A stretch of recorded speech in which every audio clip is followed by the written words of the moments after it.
We're going to start by going through this to this repository. So this is a FlappyApp repository. It has been forked from the devlix FlappyApp repository. The first thing we have to do is to clone the repository, which contains all the required assets for us to work. So I will go here, select SSH, copy the link, and then go to my local environment where I'm going to write git clone and paste the URI so that I can clone, I can download and copy this repository locally. I will go to that, I will change to that directory, so FlappyApp. And then I'm going to add this folder into my VS Code workspace by running the command code-a and then dot for the current folder. This will add the current folder into my workspace.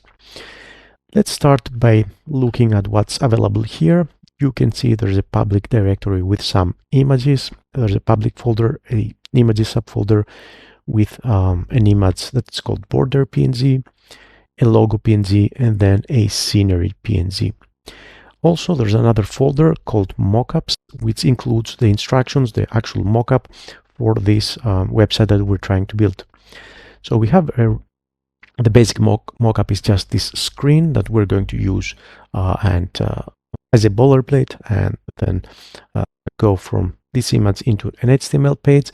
And there's also another image called FlappyApp Notes, which includes some details about what we need to do and use in order to correctly migrate this mockup into an actual HTML and CSS website.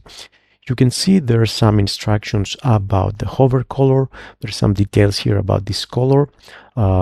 This reminds us that this white color here should be applied on these navigational menus when we hover over with the mouse.